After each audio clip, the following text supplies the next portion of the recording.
ونستعينه ونستغفره ونعوذ بالله من شرور أنفسنا ومن سيئات أعمالنا من يهده الله فلا مضل له ومن يضلل فلا هادي له وأشهد أن لا إله إلا الله وحده لا شريك له وأشهد أن محمدا عبده ورسوله صلوات الله وسلامه عليه.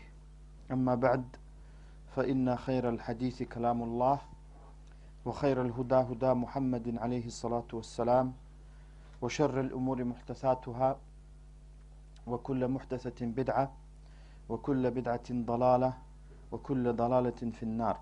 أما بعد, Assalamu alaikum. We start by praising Allah. All praise belongs to Allah. We praise Him, we seek help from Him, and we seek forgiveness from Him. We seek refuge with Him from the evil of our souls and the sins of our bad deeds. Whomever Allah guides, no one can misguide, and whomever Allah misguides, no one can guide. I testify that there is no true God except Allah, and that Muhammad ﷺ is His messenger and slave. The best speech is the book of Allah and the speech of Allah, and the best guidance is the guidance of Muhammad alayhi salatu wassalam. And every newly invented matter is an innovation, and every innovation leads astray, and everything that leads astray from the straight path ends in the hellfire. And today we continue our sessions. Today I have the privilege of talking about our Prophet Muhammad alayhi salatu wassalam, and one of the aspects that is essential in our understanding and following our Prophet Muhammad alayhi salatu wassalam, and that is how to correctly love him sallallahu alayhi wa ala alihi wasallam. Loving Allah and loving the Prophet alayhi salatu wassalam is one of the conditions of La ilaha illallah, and it's one of the conditions of being saved on the Day of Judgment. A person who says La ilaha illallah Muhammad Rasulullah with love and only to please Allah. So one of those conditions the ulama said is mahabba, and that means to love Allah with the hubb, with the love of ta'zim and ibadah in a correct way, and to love the Prophet ﷺ in a correct way. For that reason, it is not possible for a person to truly practice Islam or even understand Islam until we love Allah subhanahu wa ta'ala correctly, and we love Prophet Muhammad sallallahu alaihi wasallam correctly. The reason I say correctly is because everyone claims to love Allah and to love the Prophet sallallahu alaihi wasallam, but there is not, I think, a Muslim or anyone who calls himself a Muslim, except if you were to ask them, do you love Allah and His Messenger ﷺ, they would have replied yes. And we see that Muslims these days, and even before it started a long time ago, those all Muslims who say we all love Allah and the Prophet ﷺ, they have different ways. Some of them, they even have different beliefs, as we discussed last week when we talked about where is Allah. And as you saw, some of the exchanges that happened at the end were very strange, and it showed that Muslims, in order for us to unite, we need to unite upon the kalima. Otherwise we can't unite. If we unite upon salah and fasting and everything else, but we differ regarding Allah and the Prophet ﷺ, that is not real unity. For that reason, it's very important for us to understand how to correctly love Allah and worship Him, and how to correctly love the Prophet ﷺ and follow him. And from all of us probably know that from the kamal, the perfection of our iman, is to love the Prophet ﷺ more than ourselves, more than our parents, more than our children, and more than all the people. And the Prophet ﷺ said, لا يؤمن أحدكم حتى أكون أحب إليه من ولده ووالده والناس أجمعين. This hadith is in Bukhari and Muslim, that the Prophet ﷺ said, none of you truly believes. If you literally translate, it means none of you believes. But it doesn't mean, because Iman, this is a very important issue. Many people now, they talk about issues of Iman and Kufr. Not everyone can talk about those issues. Unfortunately, everyone does, or most people do. Iman, just like Kufr, we have the beginning of Iman that makes someone a Muslim, and the top of Iman, which is the Iman that is top of those people who perfect their Iman.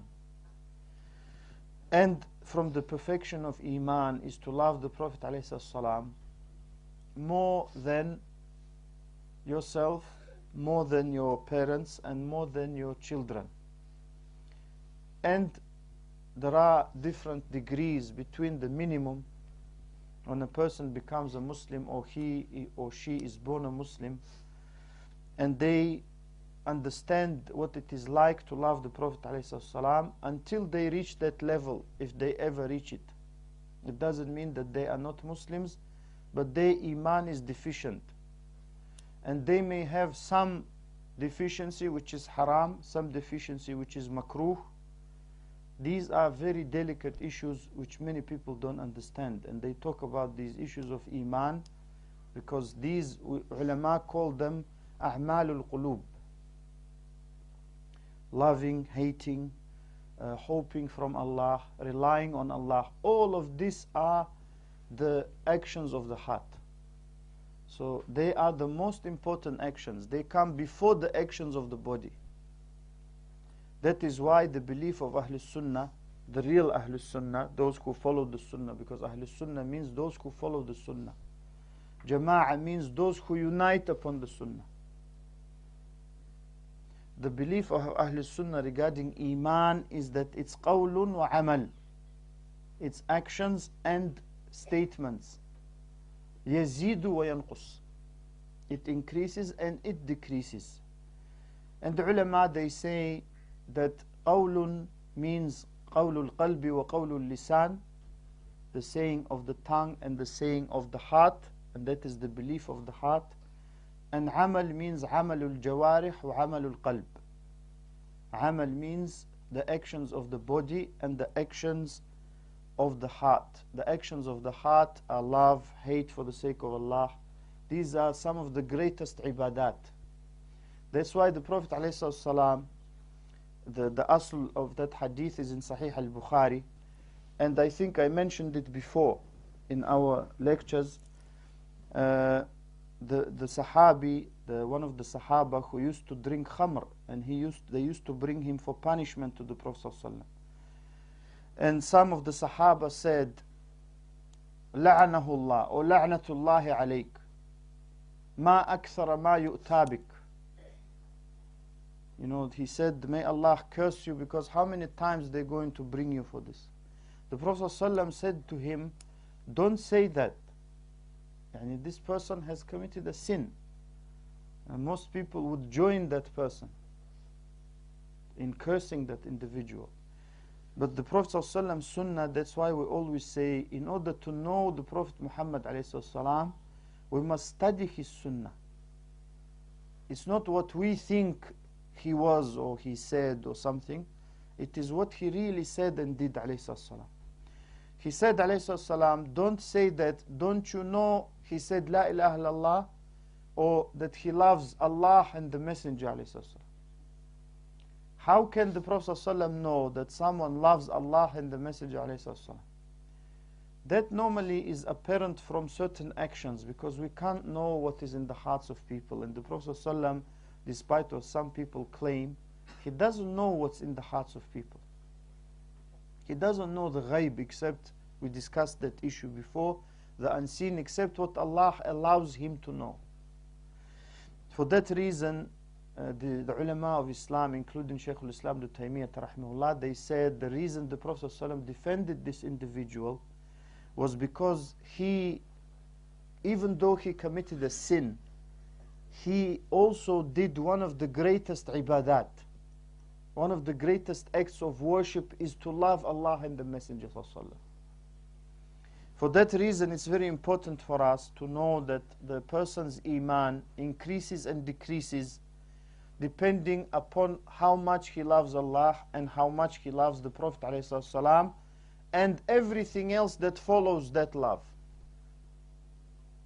Meaning the actions that prove that we love Allah and the actions that prove that we love the Prophet ﷺ.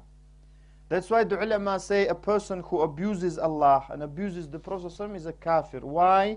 Because that saying proves he doesn't respect or love Allah at all. Zero in his heart. And that abuse to the Prophet ﷺ shows that he doesn't love or respect the Prophet ﷺ at all. Or some, they abuse the deen. And some brothers from Arab countries, they know that in some Arab countries, and maybe even non-Arab countries, in Muslim countries we have that problem, that when someone gets angry, they abuse the deen. They abuse Islam. And that's kufr. So therefore we must understand that these issues are very important, and we must purify first of all our hearts before anything else. For that reason, this topic of loving the Prophet ﷺ is very important. It comes after loving Allah. And loving Allah is one of the pillars of worshipping Allah. The other pillar, there are two pillars of worshipping Allah correctly. Loving Allah correctly, and the other one is fearing Allah correctly and making oneself humble. That's why Allah hates a person who is not humble. Even to people. Because that shows some kind of something that is only for Allah subhanahu wa ta'ala. Because one of his attributes and one of his names, Al-Mutakabbir. And the same applies to the Prophet ﷺ. We must understand how to love him correctly, alayhi salatu wassalam, and what that means, what are the consequences of, in terms of our statements, beliefs and actions. So of course, as you know, we don't have a lot of time. We have roughly 50 minutes or so. So I will mention certain pointers, after which inshallah anyone who wishes can do more research and can increase their love for the Prophet ﷺ in the correct way. The reason I say in the correct way is because, like I said, many people claim to love the Prophet ﷺ, but they contradict his sunnah. And they don't follow his sunnah. They don't respect people of the sunnah. They abuse them. They lie against them. They abuse the ulama of the sunnah. So that goes against loving the Prophet ﷺ, as I will explain.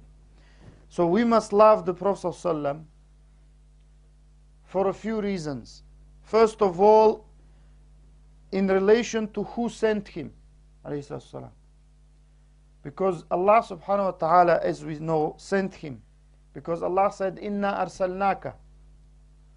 We have indeed sent you. Shahidan wa mubashiran wa nadhira. He mentioned a few jobs of the Prophet ﷺ as a witness over those people, and as giver of good news, glad tidings, and as a warner. وَدَاعِيًا إِلَى اللَّهِ بِإِذْنِهِ. And the person who calls to Allah. If the Prophet ﷺ was calling to Allah, every person who calls to Islam must call to Allah, not to himself or his sheikh or his group or anyone. He has to have ikhlas. وَسِرَاجًا مُنِيرًا. And as a blazing lamp that shows the way. This of course shows that the guidance is what is intended. So Allah subhanahu wa ta'ala sent him to show us the way. As Allah said, so that there is no hujjah, there is no proof for the people against Allah after sending the messengers and prophets. For that reason, we must love the Prophet ﷺ if we love Allah. The second point why we must love the Prophet ﷺ is in relation to his personality. Because they say normally if you want to love someone or respect someone, they say, subhanallah, that person is so such and such, and he has great this, great that. If you analyze the personality of the Prophet ﷺ, the only thing you do is become amazed. Even non-Muslims who are objective and they do not lean against Islam, they recognize that the personality of the Prophet ﷺ was amazing. And of course, to analyze the personality of the Prophet ﷺ, we must understand the context and the time in which he lived ﷺ. For example, when we analyze how he used to respect contracts and agreements, most of them not written. Nowadays they say anything written, no, who cares? What we agree verbally is the same as written, doesn't matter. It's the same as witness or no witness. That's how the Prophet ﷺ used to do. Even one of the Sahaba, and maybe I mentioned it before, but it's worth repeating, Hudhayfa ibn al-Yaman radiyallahu anhu, him and his father radiyallahu anhum, they were going from Mecca to Medina, and they were stopped by some non-Muslims who were fighting the Prophet ﷺ on the way. And they said, where are you going? They said, to Medina. They said, you want to fight with this man? Meaning Muhammad ﷺ. They said, we just go in there. So they said, we take from you agreement that when you reach Medina, you do not fight against us with the Prophet ﷺ. Otherwise you can't go. They said, we give you that agreement. Then they came to the Prophet ﷺ and they said this. And at that time, of course, the Prophet ﷺ needed every single man who could fight. He said, you must fulfill your obligation and you must honor your agreement with those people. And we will go without you to fight, and nasta'inu Allah alayhim. We ask Allah to help us. That's just one example.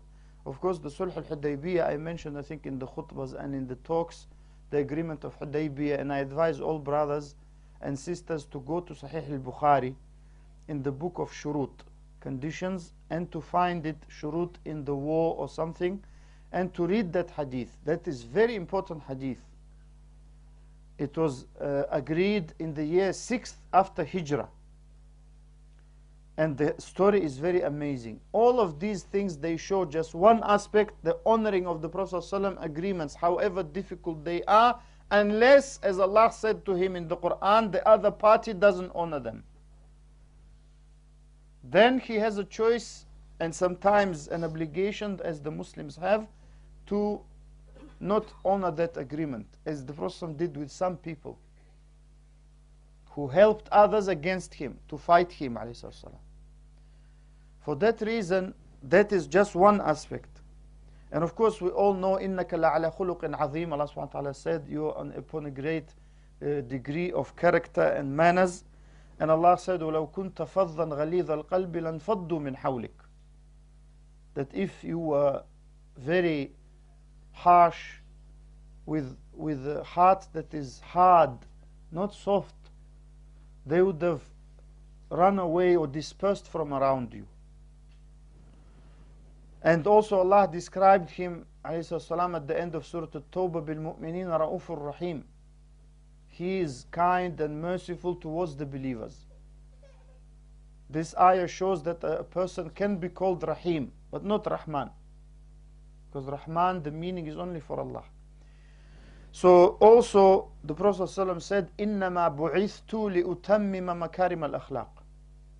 That I have been sent to complete good manners, not to bring, but to complete them, because others brought those manners before. But the Prophet ﷺ is completing.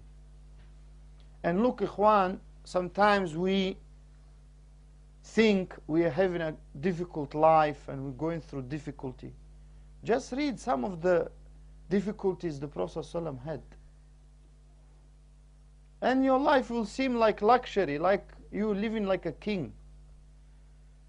And I said it before, I think that Aisha radiallahu anha said, a moon would come and another, 2 months or 3 at least, and we would only have water and dates. And she said we would not light a fire throughout that period in our houses. Nowadays we light fire just for tea 5 times. Alhamdulillah. So this we must understand. The Prophet ﷺ, he had difficult life. That's after moving to Medina, not to mention Mecca. And the Prophet ﷺ said, to be, subhanallah, humble, alayhi salam, he said, I will tell you about a prophet. And I think in one narration says himself. And the ulama said it's himself. Some said it's Nuh. But the correct thing is himself, alayhi salam, wiping the blood after he was injured and saying, Allah, forgive my people, because they don't know. They don't know. And like I said before, some abuse that you get sometimes from some non-Muslims, who most of them, they don't know. Imagine yourself, you come home, you watch news, all you do is, sometimes you drink, sometimes maybe you don't drink. I mean alcohol. Sometimes the person goes football, sometimes he goes with his friends. None of them, they think about why do we live, why we are here, what should. Their life is like sleep, eat, drink, go work, come back, go football, shout, abuse the referee or the other team, go home, mashallah. Then don't be surprised that someone, they see a woman covered, they're shocked, even though they've seen it many times. They see a man with a beard that's long, they find it strange, because for them it's a different way of life. For that reason, we must understand and we must remind one another that any difficulty we have is nothing compared to what the Prophet ﷺ did. And all of that I'm saying to show his great patience. To show his great patience. And he used to also, alayhi salam, to be extremely humble. And he used to say, alayhi salam, don't prefer me over Musa. Don't prefer me over Yunus bin Matta. These are all prophets. And he used to say in Bukhari and Muslim, Musa alayhi salam, فَقَدْ أُوذِيَ مُوسَى أَكْثَرَ مِنْ هَذَا فَصَبَرْ. Musa alayhi salam used to be harmed more than me, and he was patient. And the ulama said it's not true. Meaning that the Prophet is saying that to show that he is humble. Maybe some of it, of course, is true. We're not saying the Prophet didn't speak the truth, but we are saying the ulama said this is to humble himself, alayhi salam. That's why the Prophet said, "Man tawada'a lillahi rafa'ahu Allah." Who humbles himself for Allah, not for dunya, Allah will raise him. For Allah, because some people who don't understand, they think when you humble yourself, you're weak or you're something, or you, for Allah. But when it's necessary, you also brave for the sake of Allah. Ikhwan, please move a bit forward. Jazakumullah khair. So that these qualities, they must, whenever we know more about the Prophet ﷺ, they must show us how great he was, his personality. And the hadith that many people say when Ramadan comes, that Ibn Abbas radiallahu anhuma described the Prophet ﷺ that he used to be the most generous. كان النبي صلى الله عليه وسلم أجود الناس وكان أجود ما يكون في رمضان حين يلقاه جبريل. That he used to be the most generous in Ramadan when Jibril used to meet him and revise Quran with him, alayhi salam. But the first sentence gets omitted.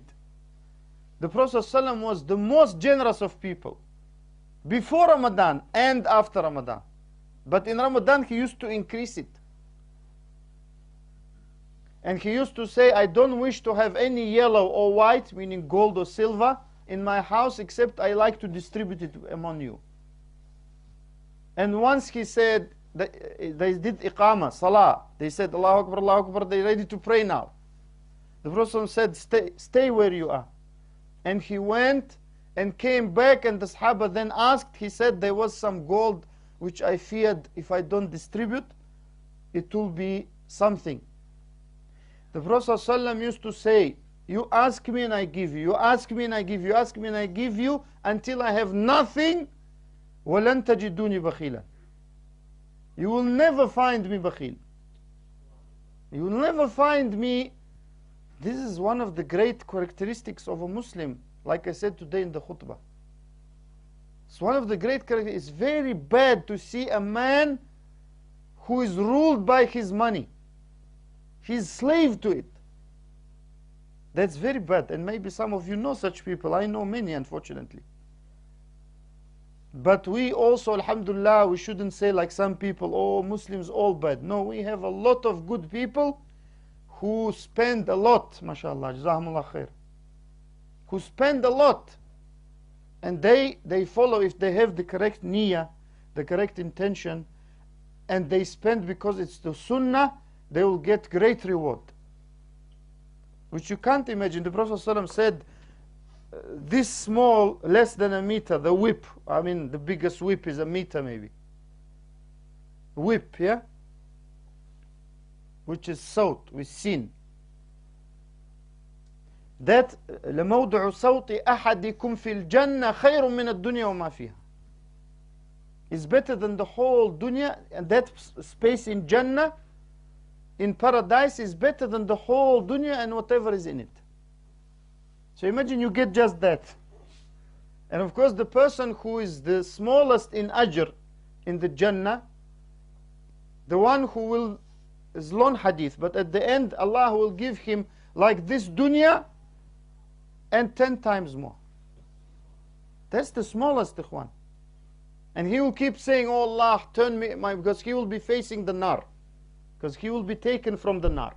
This contradicts the aqidah of the Khawarij and Mu'tazila, who say that there is no one taken from nar, from the Muslims, from the hellfire.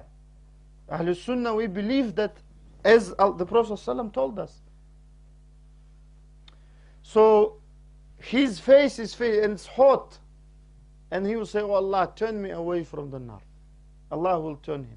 And he will say, will you ask anything? No, no, bi'izzatik, by your honor, I will not ask. He will turn it. Then he will, far he will see and feel Jannah. He will say, Allah, make me closer to Jannah. And he said, I told you, you said you wouldn't ask anything. He will say, please make me closer. Will you ask anything? No, no, I will not ask. Then he closes. So then when he sees Jannah, say, oh, make me enter Jannah.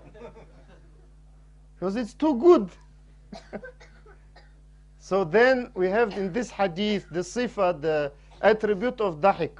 Allah will laugh and enter him Jannah, and he will say to him, wish what you want. Imagine someone says to us, Akhi, wish what you like, I will give you. Say, okay, let me wish as much as possible. And that person will wish what he can. Of course, Jannah opportunity. That's, I'm telling you, the smallest in ajr. Smallest in ajr. And he will wish, and Allah will give, and he will say, I will also give you more, just what you didn't wish.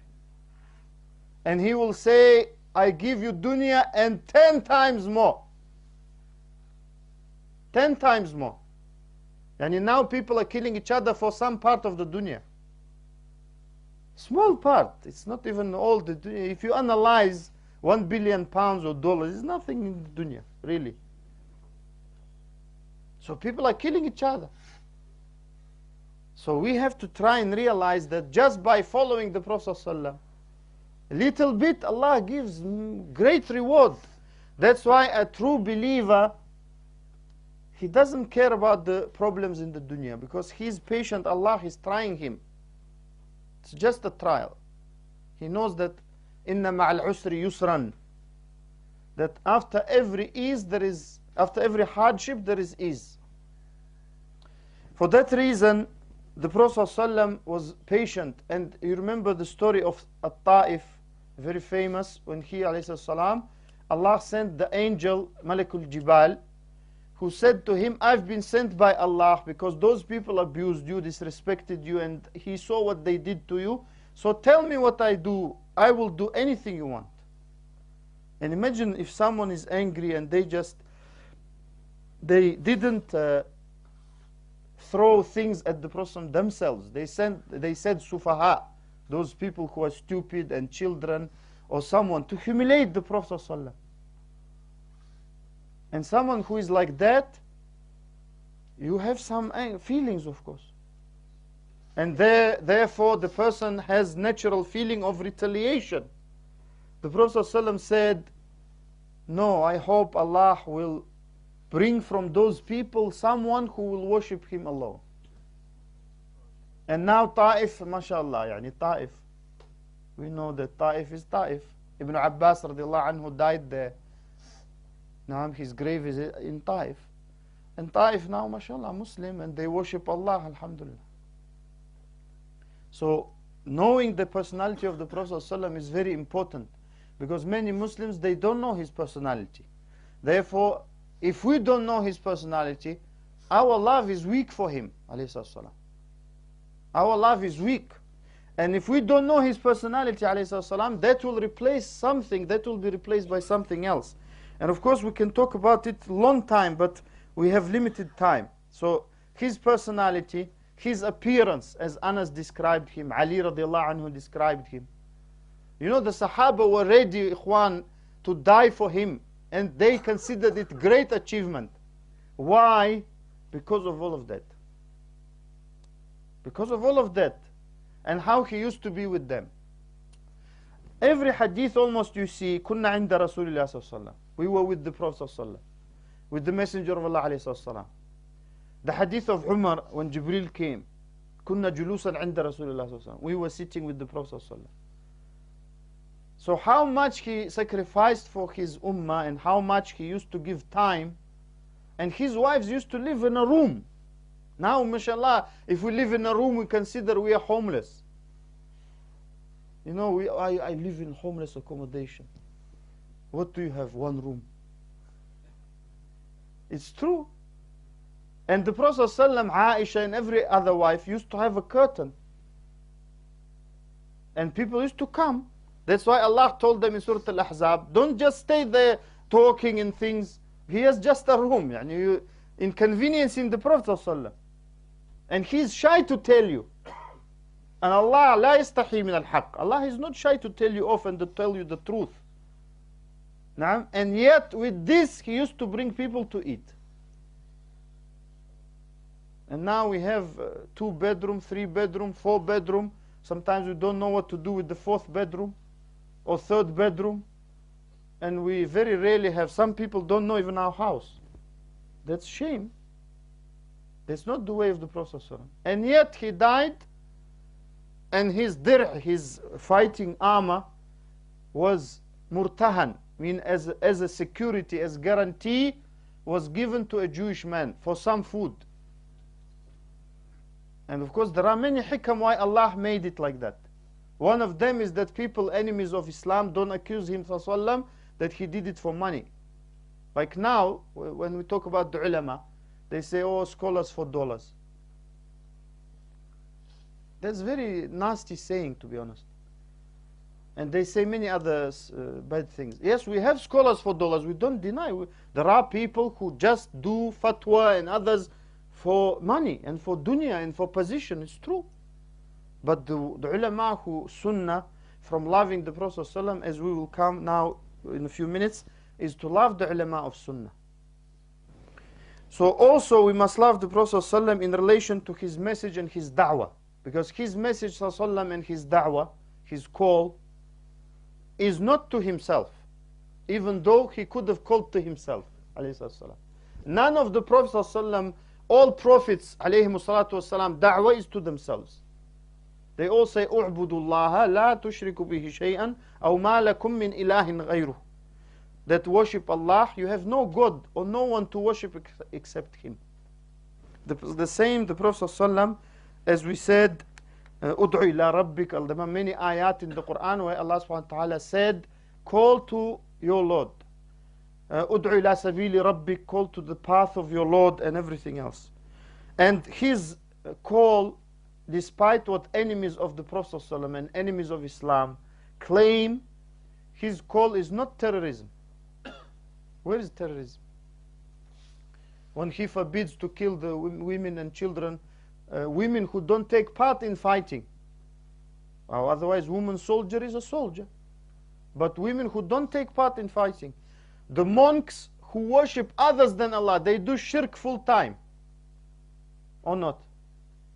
They do shirk. Who do they worship? They say Isa is son of Allah. Isa ibn Allah. The Prophet ﷺ said, don't touch them.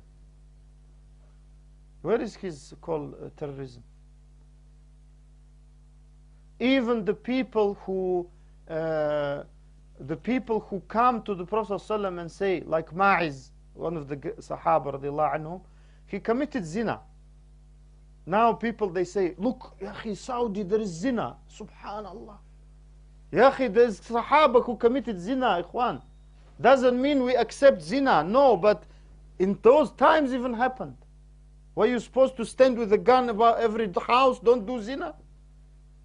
It can happen. Does it mean that now we have to make war in the whole country? Who says that with his right mind? Except Khawarij and Shia and those who are fitna people. So this great man came and said to the Prophet, I committed zina. Punish me, because I don't want to be punished by Allah in the hereafter. This is easier than that. So the Prophet turned away. He said, maybe you did something else. He said, no. He came the other way in front of the Prophet. That happened 3 or 4 times. So that shows that Islam is not what some people claim. You hack the hand of a thief with a hacksaw. You know, like Daily Mail. Daily lies. They lie all the time about Allah. And about the Messenger of Allah ﷺ, and about the deen of Allah. And they don't feel shy. Because the Prophet never called to terrorism. Where? He said, who kills a person, non-Muslim, who has permission to be with Muslims, or enter or agreement, this hadith is in Bukhari, he will not find the fragrance of Jannah. Not enter Jannah, fragrance, smell. And you can find the fragrance of Jannah from 70 years distance or 100 years distance. Where is the terrorism? And some people say we teach terrorism. I teach terrorism. Which terrorism did we teach? Don't lie. Fear Allah if you're a Muslim, and fear the court if you're not a Muslim. Don't lie. Don't lie. Lying is a characteristic that is blameworthy in every religion. Do not lie against us. Because here what we teach and what this masjid is about is not about terrorism. It's not about, this is about improving society. What is better, a person who is sober or a person falling out of the pub because he can't walk anymore? What is better? Who is the person who is better? The person who worships Allah and makes himself and his heart obey Allah, or obey his desires, which means shaitan. Whatever shaitan says, he says, I do it. You know those people, some of the serial killers, when they interview them, they say, someone told me to kill. They say, oh, this guy is, you know. It's not. Someone tells him to kill. And even how to do it. Analyze the Hollywood films. How many of them, you know, when I drive past billboards, gun like that, gun like that. Yeah, subhanallah, you calling us terrorists. Who releases how many films a year teaching how to kill? Who? Us? No. If one Muslim company released, that's it. They would be closed. And in every almost film, there are some Arabs with guns running around shouting, Allahu Akbar. What's this? And people believe it because they don't think.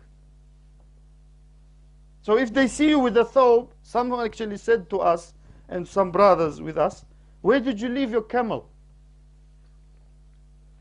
Because that's how they think. So some people accuse the Prophet ﷺ of being a terrorist. And that of course is not true. But the way to prove it is not to jump on high buildings, like some people do. Or to destroy property. What's the property got to do with it? The way to do it is to first of all lodge a complaint. Why a newspaper or someone prints it? What freedom of speech is that? Freedom of abuse, you mean? Yes. What freedom of speech?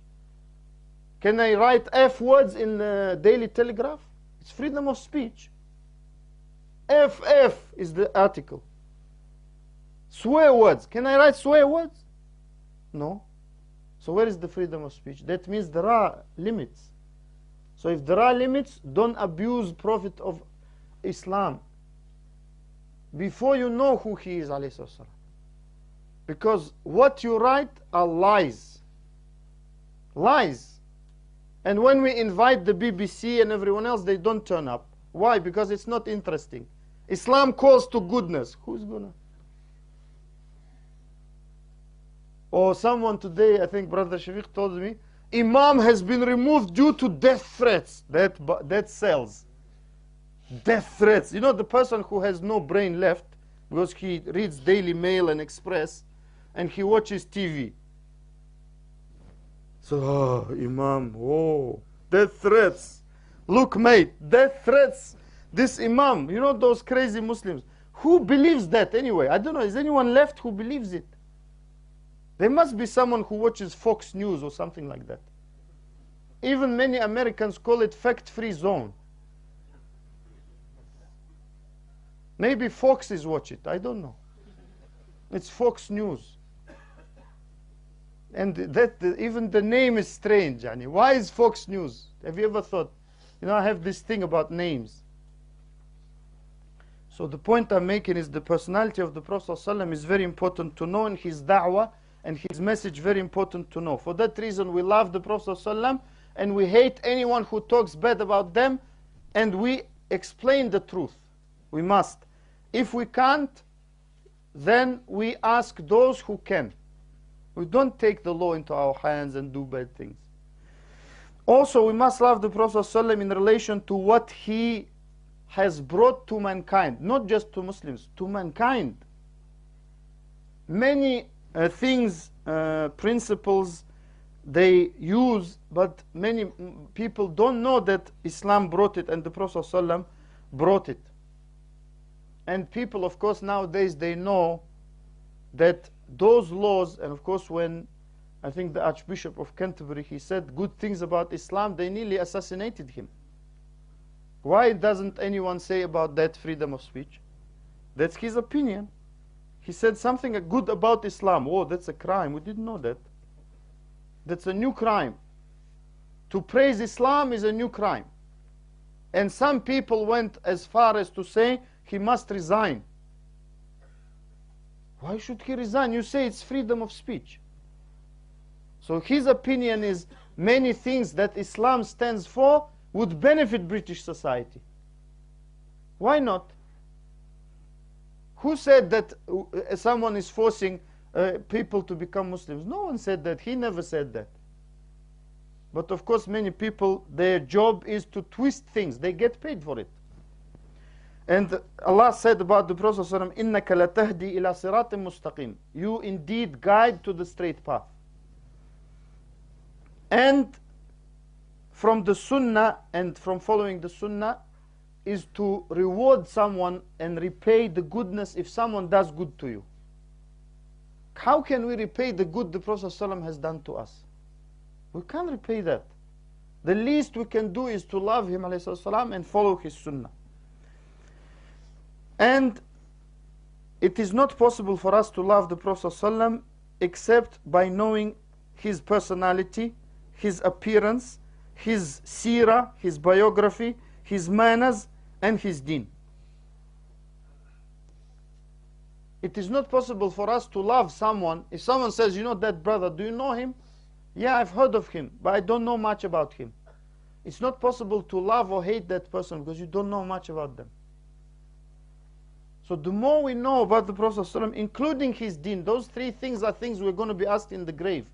Who is your Lord? Who is your Prophet? And what's your deen? So if we don't know Allah well, if we don't know the Prophet ﷺ well, if we don't know their religion well, what are we going to say? So that's very important. So does it mean that we all become scholars? It's not possible. But we ask. And we attend classes that are beneficial. And of course, from tamam, from the complete min tamam al-mahabba, to correctly love the Prophet ﷺ, ta'atuhu wa mutaba'atuhu, alayhi salam, is to follow him and to obey him. Because Allah subhanahu wa ta'ala challenged those, the ulama call it ayatul imtihan, the ayah of the test. In Surah Al-Imran, number 31. And that is, قُلْ إِن كُنْتُمْ تُحِبُّونَ اللَّهَ فَاتَّبِعُونِي يُحْبِبْكُمُ اللَّهُ وَيَغْفِرْ لَكُمْ ذُنُوبَكُمْ وَاللَّهُ غَفُورٌ رَحِيمٌ. That say, if you love Allah, then follow me. So people say, we love Allah, we love God. They say, God loves you. How do you know? Maybe God hates me. How do you know? No, we don't know. Well, God sent you a message. He loves me. We don't know unless we do what He likes. And He told us that. That's why some ulama call the Quran the last testament. There is nothing after that. So don't you think that if you are not a Muslim, if you read the Old Testament, the New Testament, you should read the last one? At least to see what is inside. And if you're a Muslim, then if you say you love Allah, you must follow the Prophet ﷺ. That's what Allah said. Say, if you love Allah, then follow me. Allah will love you. Then Allah will love you and forgive you your sins, and Allah is forgiving, merciful. What else do we want, ikhwan? Allah's love plus forgiveness of sins. What else? And Allah will say, as the Prophet said, to the people of Jannah, and that man even who enters, he will say, do you want anything else? They will say, you have given us more than we need and more than we asked. Allah will say, I will give you something that's more than that. They will say, what can be more? He will say, I am pleased with you and never be angry with you. And of course, one of the greatest reward, even more than Jannah, is to look at the face of Allah subhanahu wa ta'ala. May Allah make us from them. And many people of bid'ah, they say, oh, how can you say that? We say that because the Prophet ﷺ said. So that is how you reach the love of Allah, if you follow the Prophet ﷺ. And Allah said, مَنْ يُطِعِ الرَّسُولِ فَقَدْ أَطَاعَ اللَّهِ. Whoever obeys the messenger, he has obeyed Allah. And He sent every messenger with proofs. So if someone says, how do we know the Prophet ﷺ was really a messenger? We have many proofs. One of the greatest, if not the greatest proof, is the Quran. Not only the fact that they couldn't bring one surah, the Arabs who used to be so proficient in Arabic, and some of them used to bring and say, this is from Allah. And one of his, I think it was Musaylim al-Kadhab, the liar from Yemen, Musaylima, he used to say, oh, Allah revealed, you know.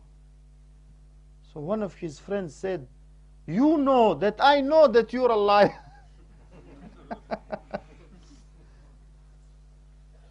And they say that one of the rulers, they brought some guy who they mention in history books. They brought some man who used to claim to be a prophet. So that Khalifa said to him, so he said, what is your sign? Allah sends all prophets with signs. What is your sign? He said, I know what you're thinking. Oh, he said, what am I thinking? He said, you're thinking I'm a liar. So he was, even though he was a liar, he was clever liar. He said, you're thinking, أنت تظن أني كذاب. He said, that's true. So he said, lock him up in jail. Then after 2-3 days, they called him to the Khalifa, and Khalifa said to him, have you got any wahi? Meaning he's joking with him. Have you got any revelation from Allah? He said, no. He said, why? He said, the angels don't enter the prison. So he said he realized he's Majnun. So he said, let him go. So everyone tried to do something. Even now they try, you know. You can't. That's not the only miracle of the Quran. And there are many others. So those things prove that the Prophet was not a liar. He was truly a prophet of Allah, alayhi salam. And of course the ayat, they more than 30 or 40, at least 30 in the Quran that order us to follow and obey the Prophet ﷺ and obey Allah. Those are connected. And of course, the Prophet ﷺ, he himself said to follow his sunnah, his way. And he said, I left amongst you two things, as you know, most of you, if not all of you, that if you follow them, you will never be misguided. And that's the book of Allah and my sunnah, my way. And that sunnah and the book was protected by his companions, radiallahu anhum. And also it's important to understand that from loving the Prophet ﷺ is to love his sunnah and to love his way and to hate everything that differs from that, because that means that is not good. Whatever people try to beautify it. You know, it's like those who commit zina and they say massage, it's a massage parlor. What massage? People go for zina, iyadhan billah. So people, if they change the name, doesn't mean the reality changes. They say, should we legalize prostitution? You have it. Just you call it massage. You can call it bath or something. You can call it anything. The reality doesn't change. So the sunnah of the Prophet ﷺ, it is one. It doesn't change. If someone says, I am from Ahlul Sunnah, and he goes against the sunnah. Naam? So Allah subhanahu wa ta'ala in Surah An-Nur said, فَلْيَحْذَرِ الَّذِينَ يُخَالِفُونَ عَنْ أَمْرِهِ أَن تُصِيبَهُمْ فِتْنَةٌ أَوْ يُصِيبَهُمْ عَذَابٌ أَلِيمٌ. That let those who differ from the way of the Prophet ﷺ, of the Messenger, or from his way, let them beware that some fitna trial will come their way or painful punishment. And Imam Ahmad rahimahullah used to say the fitna meant in this ayah is kufr, iyadhan billah. That a person who continuously disagrees with the sunnah, that may lead him to leave Islam. That is very dangerous. Or any other fitna in the deen. The worst fitna is in your religion, iyadhan billah.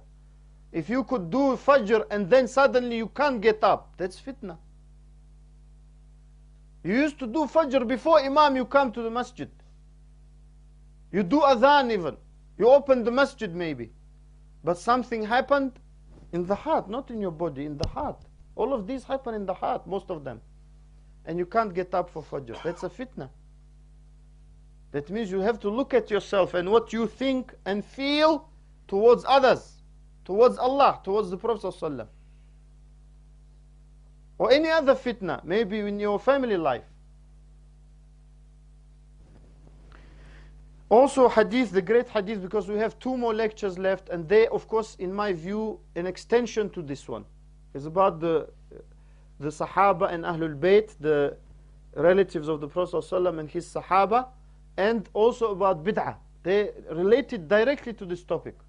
So I will just point to some things, like hadith Irbad ibn Sariyah, radiallahu anhu, which we all know, or most of us maybe we know, that the Prophet ﷺ said,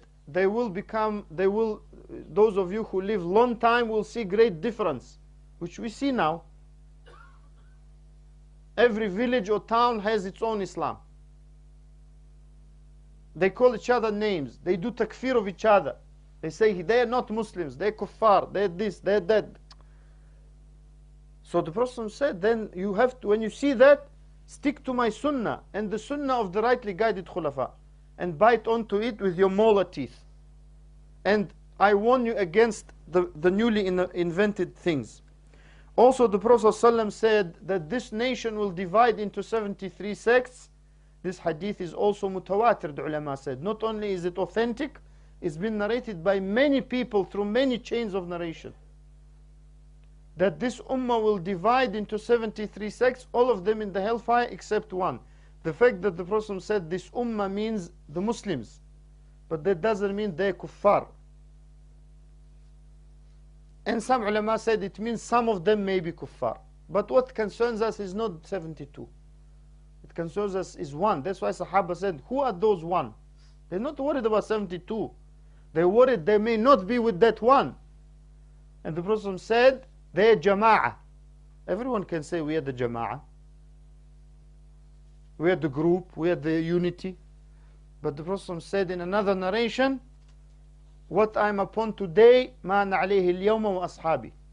What I'm upon today and my companions. If you're on that, whatever you call yourself, doesn't matter, the name doesn't change anything. The reality is what is important. So if you're upon that, then inshallah you will be from them, from those people who are saved. The ulama said from differing in the dunya, in aqidah especially, in most points of aqidah we must not differ. There are some minor, you can say, issues of aqidah, Sahaba differed about them, so we can differ on them. But the main issues of aqidah we can't differ. And they will be saved, the ulama said, from the hellfire in the hereafter. Also the Prophet ﷺ said, من أحدث في أمرنا هذا ما ليس منه فهو رد أي مردود.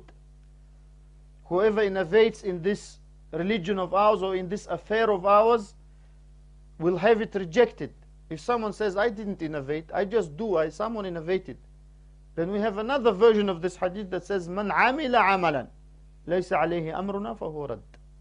Whoever does something which is not in accordance with our religion, with our sunnah, with our deen, then we'll have it rejected. Means not accepted. Now, and we're coming to the end. Just 2 points left. From loving the Prophet ﷺ is to love his companions. Because to hate his companions, as some people do, is to hate the Prophet ﷺ. Because the Prophet ﷺ said about Ansar, and he said before about Abu Bakr and Umar, sign of true Iman is to love Abu Bakr and Umar. He said sign of a believer is to love the Ansar, the helpers. And sign of munafiq, hypocrite, or sign of hypocrisy is to hate the Ansar. And of course to love his relatives who are Muslims, not non-Muslims. Muslims, and helped him. And as you know, Hamza, his uncle, died in the battle of Uhud. He was killed. And he called him Sayyid al-Shuhada. He is the leader of the Shuhada. The true Shuhada, not someone died in a demonstration. Now we have someone comparing some of those, they said, like Khalid bin Walid, mashallah. What are these exaggerations, ikhwan? So those are true Shuhada. Shaheed is one who dies fighting for Allah. And the Prophet ﷺ said, Allah knows who fights for him. Not everyone, and today I was saying to some brothers, not every fight is jihad. We fighting, oh jihad. I said, not every, you see someone doing exercise, oh he's praying. He's doing exercise, he's not praying. Not every movement is salah, you know. The same way, not every fighting is jihad, ikhwan. Now we have muftis, I call them, of the coffee shop or the street. They drink espresso, mashallah, or mocha or latte. They say, it's jihad. He's kafir. Ikhwan, we must fight. He's saying, why are you sitting in here then? Why? Go fight, yahi. Sitting in the coffee shop telling others to die. What is this? Eating cake, mashallah. Wallahi, that's how they do. Why are you sitting here telling everyone to die? He says, you are shuhada, mashallah. And you are martyrs. Now, so to love the Muslims of his household and to love the ulama of the sunnah. and to follow them in what they show us from the Sunnah, from the way of the Prophet ﷺ. Because the Prophet ﷺ said that the ulama are the inheritors of the Prophets ﷺ. So if we don't follow those who inherit the knowledge of the Prophets, then we will follow someone else. Now, and also Allah said, وَمَنْ يُشَاقِقِ الرَّسُولِ مِنْ بَعْدِ مَا تَبَيَّنَ لَهُ الْهُدَى in Surah An-Nisa. Whoever detaches himself and opposes the messenger after the guidance has become clear to him, وَيَتَّبِعْ غَيْرَ سَبِيلِ الْمُؤْمِنِينَ, and follows the way other than that of the believers, نُوَلِّهِ مَا تَوَلَّى, we will keep him in that way, وَنُصْلِهِ جَهَنَّمْ وَسَاءَتْ مَصِيرًا, and we will burn him in Jahannam, in the hellfire, and that is an evil destination. So Allah subhanahu wa ta'ala added to the way of the Prophet ﷺ the way of the believers. And the believers means those who believed first, the Sahaba, and those who come after them, following them, as Allah described them in Surah At-Tawbah, وَالَّذِينَ اتَّبَعُوهُمْ بِإِحْسَانٍ, those who followed them correctly. Now, so that is from the Quran. And lastly, but not least, of course, I would like to say that from loving the Prophet ﷺ is to love his hadith. What he said, hadith means speech, but in our literature, in Islamic literature, we call it the statements of the Prophet ﷺ, or his actions, or his description, or his acknowledgements. Someone did something in front of him and he didn't say anything. That's part of the Sunnah. That's part of hadith. And to prefer to follow hadith and not to follow the opinions of people, however great they may be, because the real scholars, they tell us to follow the Prophet ﷺ, and Allah raised them because they respected the Sunnah of the Prophet ﷺ. Not like some people say, we're spreading fitna. Which fitna are we spreading? We say follow the Sunnah. Is that fitna? Subhanallah. We say worship Allah. Fitna is not to say that. Fitna is not to follow the Sunnah. The Prophet ﷺ, how did he unite? Because some people say, if you talk about these issues, people, they don't like, it will divide them. And the Sahaba described the Prophet ﷺ, they said, وَقَدْ فَرَّقَ مُحَمَّدُ عَلَيْهِ السَّلَامُ بَيْنَ النَّاسِ. The Prophet ﷺ divided the people. Why? Because some people followed him and some didn't. From one family sometimes. So we want the people to follow the Prophet ﷺ. That is good for us. That is good for our families. That is good for even animals. And for the whole society, wherever you are. Britain, America, whatever. Any society. If you follow the Sunnah and you love the Prophet ﷺ correctly,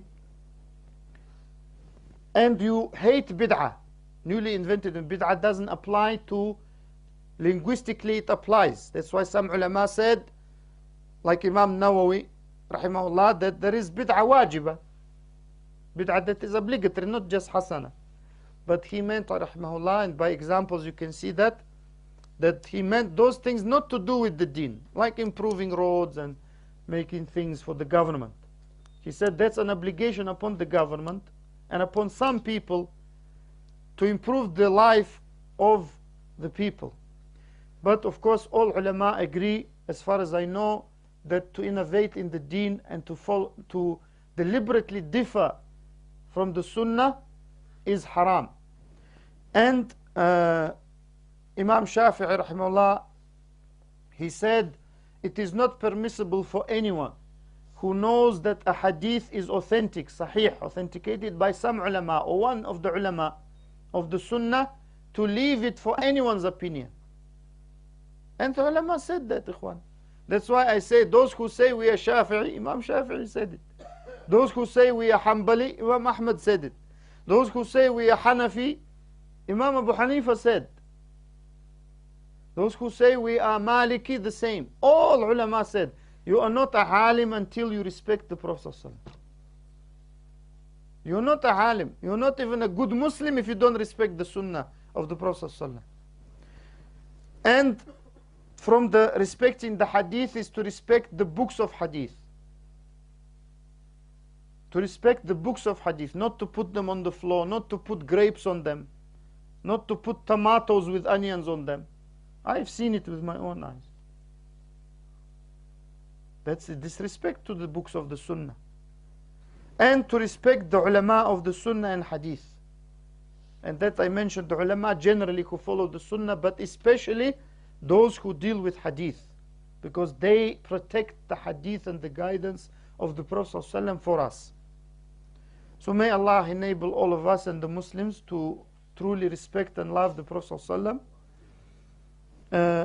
and remove the humiliation we are in through that. That is the only way to remove the humiliation. وجزاكم الله خير على صبركم.